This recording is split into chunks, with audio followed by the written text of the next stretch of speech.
ప్రార్థన చేసుకుందాం. చిన్న ప్రార్థన చేసుకుందాం. పరిశుద్ధుడైన తండ్రి, అద్భుతమైన దేవా, మీకు ఆరాధన బట్టి వందనాలు. ఈ సమయంలో నా ప్రభు పాదాలు పట్టుకుంటున్నాను.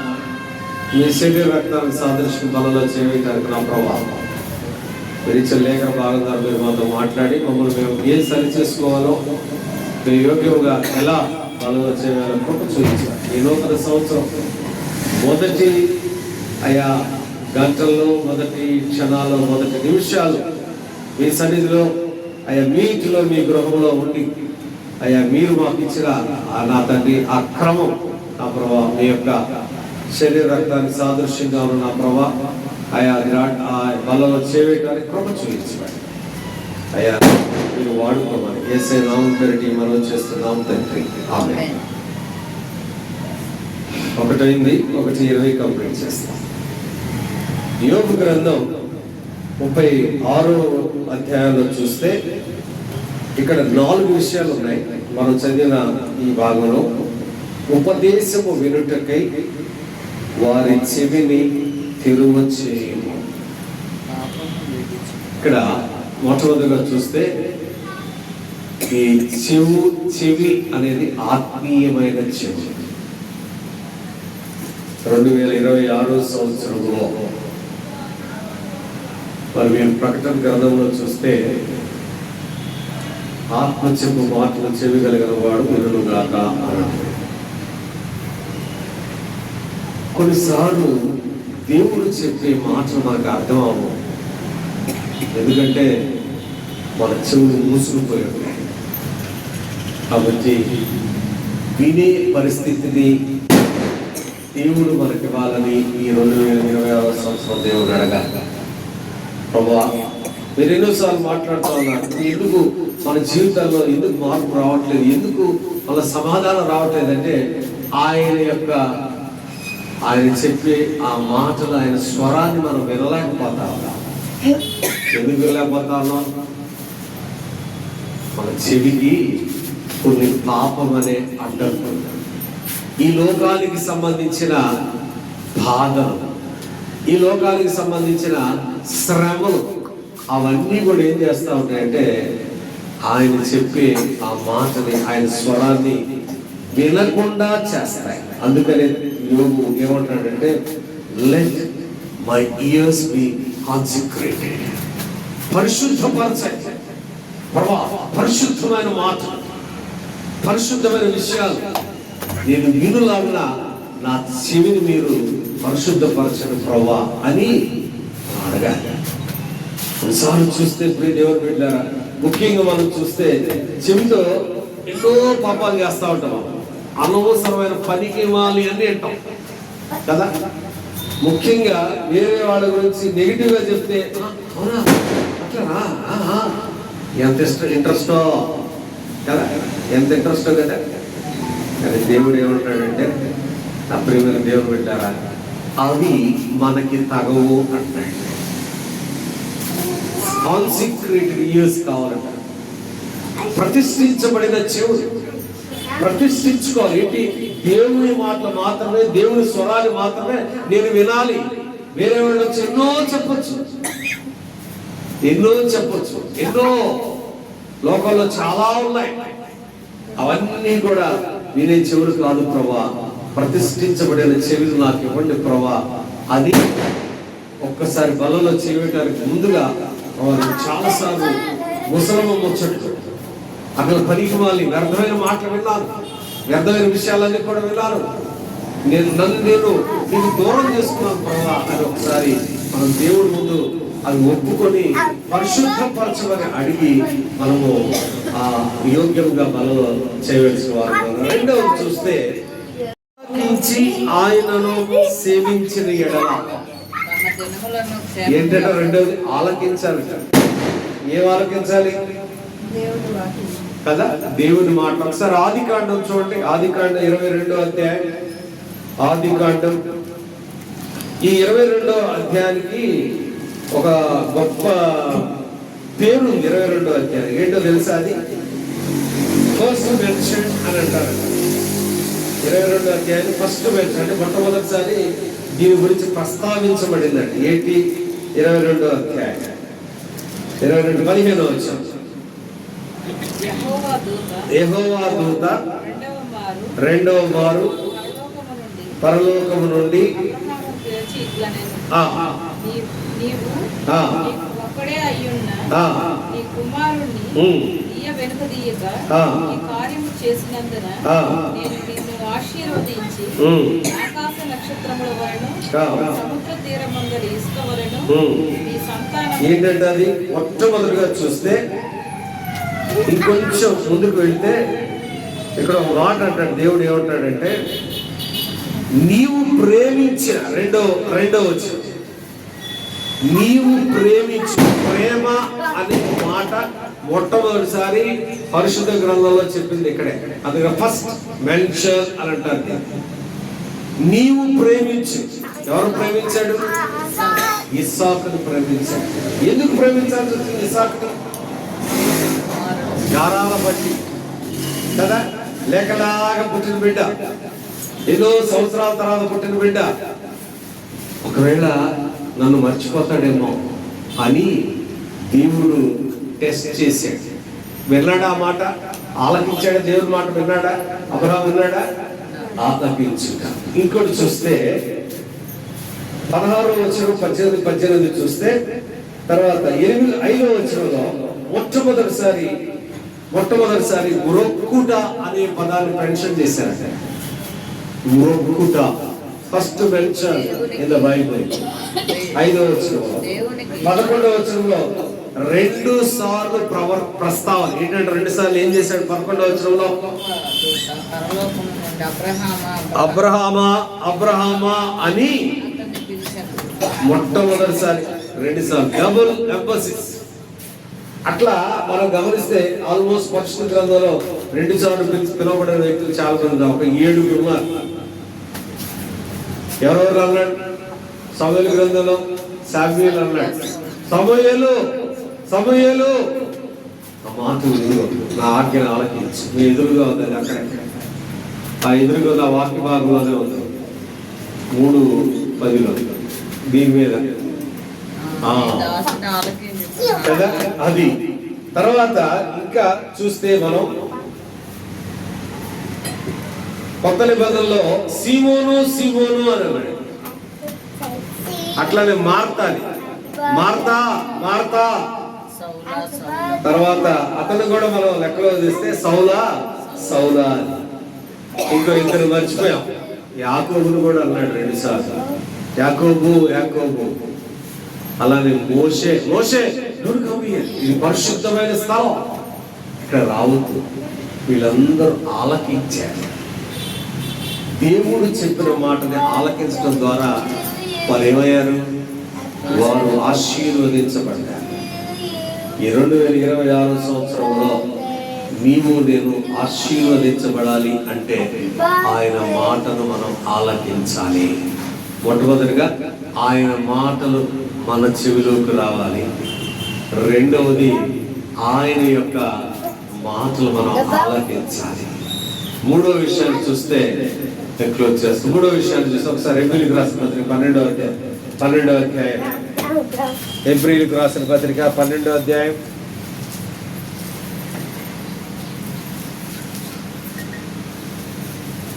1-2 వచ్చిన సాక్షి సమూహము మేఘము వలె మనలను ఆవరించి ఉన్నందున మనము కూడా ప్రతి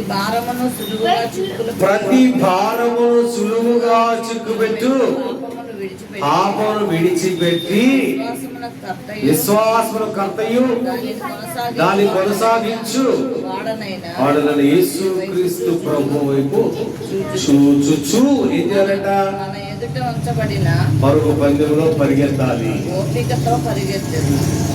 మూడవది విడిచిపెట్టాలి. చాలా ఉన్నాయి, జస్ట్ 1-2 చూసుకొని మన బలంలో చేయాలి. విడిచిపెట్టాల్సింది చాలా ఉన్నాయి. ఒకవేళ పోయిన సంవత్సరం అవి విడిచిపెట్టబడకుండా ఉండటం వల్ల మనకు సమాధానం లేదేమో, అవి విడిచిపెట్టబడ ఉండటం వల్ల మనకు మనశ్శాంతి లేదేమో. కాబట్టి ఇక్కడ ఏమంటాడు, మొట్టమొదటిగా ఏమంటాడంటే నీ భారాన్ని విడిచిపెట్టు, నేనున్నాను కదా. నీకేదైనా భారం ఉందా? పిల్లలకు పెళ్ళి అవ్వట్లేదన్నా, నీకెందుకు? నేనే కదా పిల్లలకి జన్మనిచ్చింది, వాళ్ళకి ఆ జీవాయువు వదిలింది, నేను చూసుకుంటా కదా. నువ్వేం చేస్తా? బాధపడి డ్యూటీ తెచ్చుకొని పడుకుంటారా అంటారా కదా? అంతేనా? పెళ్ళిళ్ళు రావట్లేదన్నా, ఉద్యోగాలు రావట్లేదన్నా, నాకు వివాహం కావట్లేదు, నువ్వు ఏం చేసి వాక్యాన్ని ఇదా మనం చూసే 119 పదాలు ఏం చెప్పాడు? నీ దినము ఒకటైనా కాక మునిపే మొత్తం ఆయన గ్రంథంలో రాయబడింది. ఏ సమయంలో నీకు పెళ్లి కావాలి, ఏ సమయంలో నీకు సంతానం, ఏ సమయంలో నీకు ఉద్యోగం రావాలి, ఏ సమయంలో నీకు ఇది రావాలి అని సమస్తం కూడా రాసి పెట్టాడు. కానీ మనకున్న యాంగ్జైటీ ఉంటుంది కదా, యాంగ్జైటీ, అయ్యో ఏమైంది ఎప్పుడు చేయాలి అనేసి ఏం చేసుకున్నాం, ఆ భారం అంతా మన మీద వేసుకొని ఏం చేసుకుంటాం, పాపంలో వెళ్ళిపోతాం. అదే పాపం. అందుకనే జయపాల్ గారు ఒక పాట పాడుతారు, చాలా నీ భారం యెహోవా మీద మోపుమో సోదరా, నీ భారం యెహోవా మీద మోపుమో సోదరి. చాలా చక్కగా పాడతారు. కాబట్టి ఈ రోజు ఒక నిర్ణయం తీసుకున్నాం, ప్రభువా నేను ఏం చేయలేదు. ఇందా మనం చూసాం, ఆరాధనలో మనం చూసాం, మన భవిష్యత్తు ఎవరి చేతిలో ఉంది? ఆయన చేతిలో ఉంది. ఆయన చేతిలోనే ఉంది భవిష్యత్తు. కానీ మనం ఏమంటామంటే ఇంకా రాలేదు, అంత పక్కనోడికి వచ్చింది. ఇప్పుడు ఎక్కువ పక్కనోడితో ఎక్కువ కంపారిజన్ ఎక్కువ అయిపోయింది. ఇల్లు కొనుక్కున్నాను, ఇల్లు కలిపాను, వివాహం అప్పు అందరూ పెళ్లి అయిపోతాను, ఉద్యోగం రాలేదే. He knows. నిన్ను సృష్టించిన దేవుడికి ఏ సమయంలో ఏమి ఇవ్వాలో, ఎవరికి ఏమి ఇవ్వాలో ఆయన తెలుసు. నీకు నాకు కాదు కదా, అవునా కదా? శిష్యులు ఆయన చేతితో ఒకసారి పునరుద్ధారం అయిన తర్వాత మాట్లాడు, ప్రభా మమ్మల్ని కూడా మీరు అక్కడ తీసుకెళ్తారా అని అన్నప్పుడు ఒక మాట అంటాడు. చూడండి ఒకసారి అపోస్తుల కార్యాలు 1వ అధ్యాయం అనుకుంటా, నాకేం తెలీదు అని అంటాడు. అక్కడ చూస్తే అపోస్తుల కార్యాలు 1వ అధ్యాయంలోనే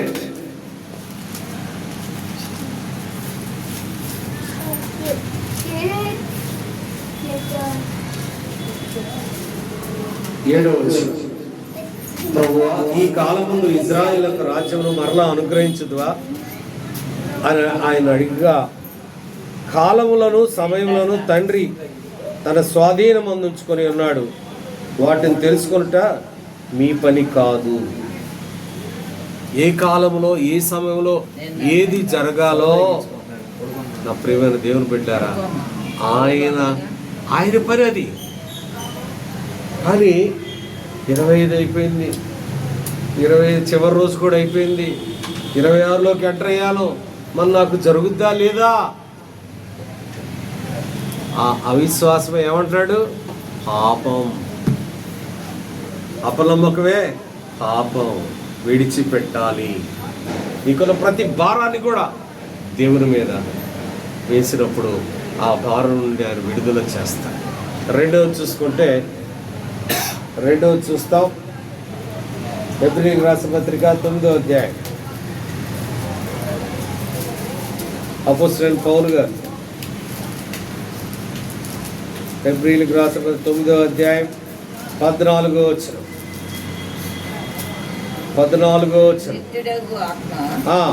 ద్వారా తనను తాను దేవునికి నిర్దోషునిగా అర్పించుకొనిన క్రీస్తు యొక్క రక్తము నిర్జీవ క్రియలను విడిచిపెట్టాలి. జీవము గల దేవుని ఏంటంట? నిర్జీవ క్రియలు అంటే ఏంటి? పనికి మాలివి, వ్యర్థమైనవి. దానికి ఎక్స్ప్లెనేషన్ 6లో ఇచ్చాడు, 6:3లో. హెబ్రీ 6:3లో చూస్తే అక్కడ కొంచెం ఎక్స్ప్లెనేషన్ 6:1లో పనికి మాలివి, వ్యర్థమైనవి. కాబట్టి నిర్జీవ క్రియలను విడిచి మారు మనసు పొందు దేవుని అందలి విశ్వాసమును బాప్తిస్మములను చాలు. మొట్టమొదటిగా ఏమి విడిచిపెట్టాలి? నిర్జీవ క్రియ. ప్రతి భారాన్ని కూడా విడిచిపెట్టాలి. రెండవది నిర్జీవ క్రియలు విడిచిపెట్టాలి. మూడవ తలంపులోకి వెళ్తాం. మొదటి తిమోతికి రాసిన మొదటి పత్రిక 6వ అధ్యాయం 11వ వచనం. తిమోతికి రాసిన మొదటి పత్రిక 6వ అధ్యాయం 11వ వచనం. ఇది చాలా చాలా చాలా ప్రాముఖ్యమైన విషయం. దైవజనుడా, ఆ, నీవైతే వీటిని విసర్జించి ఆ, నీతిని, భక్తిని, విశ్వాసము వేటిని విసర్జించాలట? ఒకసారి 10లోకి వెళ్ళండి. ఎందుకనగా ఆ, ధనాపేక్ష అది. సమస్తమైన ఏంటిని కీడులకు విసర్జించాలి? ధనాపేక్ష. ధనాపేక్ష. ధనం ఉండాలి, కానీ దాని మీదే అదే జీవితం అవ్వకూడదు. ధనాపేక్ష. ధనం గురించే కొంతమంది జీవితాలు నడుస్తూ ఉంటాయి. దానివల్ల ఏమైంది? మా మిత్రుడు ఒక అతను ఉన్నాడు, అసలు ధనం అంటే అసలు పట్టించుకోడు. ఆ విషయాల్లో మాత్రం చాలా పర్ఫెక్ట్. మా మిత్రుడు ఒక అతను ఉన్నాడు, అసలు దాని గురించి ఆలోచన ఆడదు. వస్తుంది వెళ్తుందిలే రా అంటాడు అంట.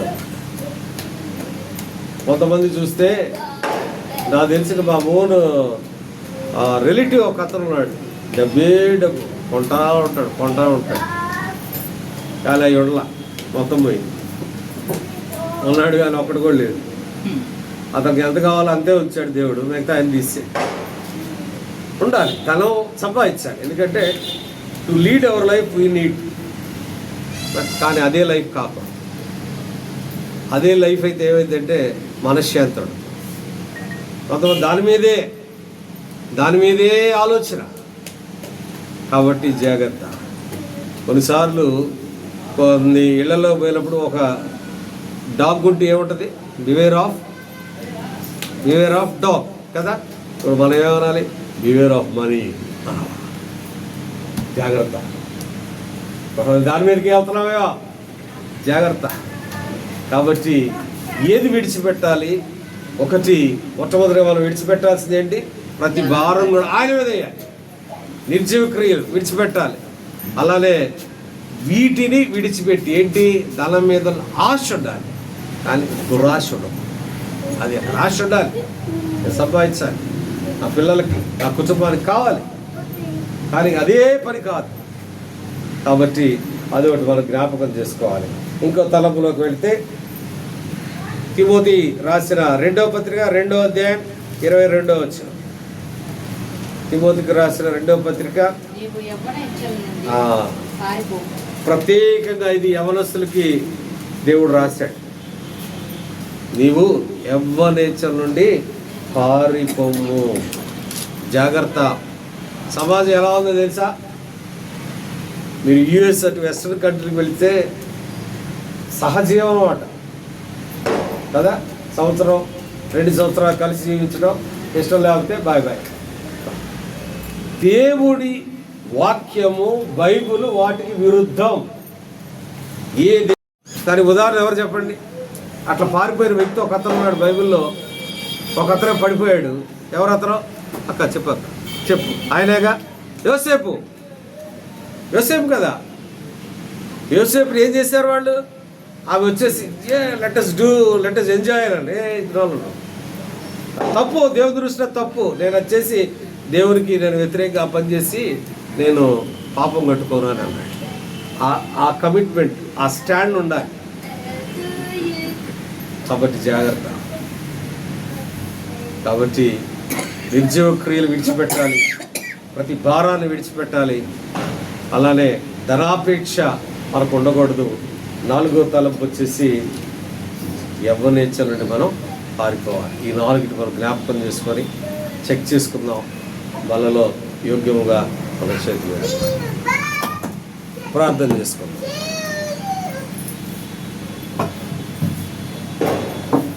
పరిశుద్ధుడైన తండ్రి, అద్భుతమైన దేవా, మీకు వందనాలు. మీరు మాతో మాట్లాడే ప్రతి మాటను బట్టి వందనాలు ప్రభువా.